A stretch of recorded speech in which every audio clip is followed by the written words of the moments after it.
আমাদের জামশার খুব কাছে একটি রিসোর্ট হচ্ছে আমাদের অনেকেই অজানা। সেই রিসোর্টটি থেকে আমাকে ইনভাইট করা হয়েছিল সেখানে পরিদর্শন করার জন্য। সেই উদ্দেশ্য করে আমরা দুজন আমার মহারানীকে সাথে নিয়ে আমি এই রিসোর্টটি পরিদর্শনের জন্য আসছি। এই রিসোর্টটি হচ্ছে এক্সিকিউটিভ অ্যাগ্রো লিমিটেডের দি ফার্ম ভ্যালি নামে এই রিসোর্টটির নামকরণ করা হয়েছে। এটিরই সূত্র ধরে আমি গত কয়েকদিন আগে ওনাদের সাথে আমাদের কথা হয়েছিল, আর সেটি সূত্র ধরে আমি আর কি আজকে আসি আমার মহারানীকে সাথে নিয়ে। তুমি জানো না,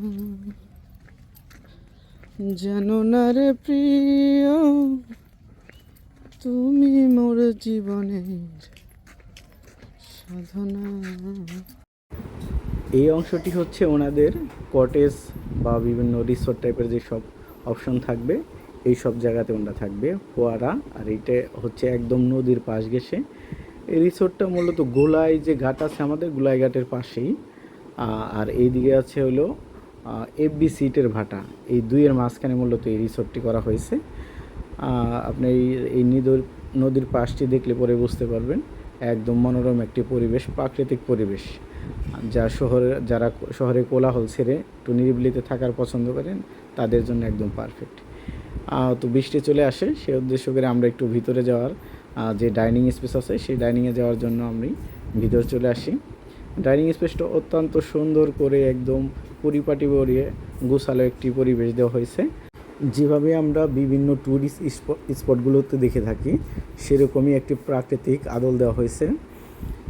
সেই পরিবেশটা আমার খুব ভালো লাগছে। তো চারিপাশে অনেক বৃষ্টি শুরু হয়ে গেছে, এরকম পরিমাণে বৃষ্টি যা বলার মতো না। আজকে শুক্রবার দুপুরের সময়টা লাঞ্চের সময় হয়ে গেছে, এর মধ্যে এত পরিমাণে বৃষ্টি নামতেছে যা বলার মতো না। তো আমাদের সহ আর বাকি যাদের এখানে ইনভাইট করা হয়েছিল, ঢাকা থেকে অনেকে আসছিল, তারাও আমাদের সাথে ডাইনিং একসাথে আমরা বসেছি। আর চারিদিকে খুব বৃষ্টি নামছে। এখন আমাদের ডাইনিংয়ে এই বুফের মতো করে যেসব স্পেসগুলো রাখা হয় সেভাবে আমরা খাওয়ার জন্য আর কি সবাই প্লেটটি নেই।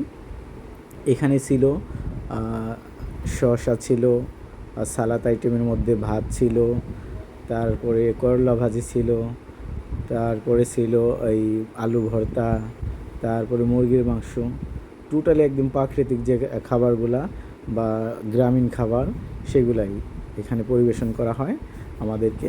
তো খুব ভালো লাগছে সব কিছু মিলে, যে মাটির একটি এই থালাতে আমরা খেয়েছি, এর জন্য খুব ভালো লাগছে আর কি। তো আমার খুব পরিবেশটাও খুব ভালো লাগছে। সেই ক্ষেত্রে লাস্টে আমরা ডাল নেই। তো এই সবার সাথে এত সুন্দরভাবে মিলেমিশে কথাবার্তা বলে এত মনোরম একটি ফ্রেশনেস পরিবেশে আমার মহারানীকে সাথে নিয়ে যে খেতে পারবো ভাবিনি, হঠাৎ করে আর কি এমন একটা ইনভাইট আসা। তো সেই ইনভাইটে আমরা দুজন মিলে একই সাথে জয়েন করি।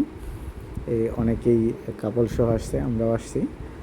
তো এই সূত্র ধরে মূলত এই পরিবেশটা আপনাদের দেখানোর জন্য মূলত ভিডিও করা। সবাই এই লাঞ্চটি সেরে নেবে, আমিও হাত ধুয়ে নিলাম। আমরা দুজনই হাত ধোয়া শেষ করেই এই খাবারে বসবে এরকম প্রিপারেশন নিচ্ছিলাম। চারিদিকে খুব বৃষ্টি, এর মধ্যে আমরা এক পাশে বৃষ্টি নামতেছে, এক পাশে আমরা লাঞ্চটি সেরে নিচ্ছি।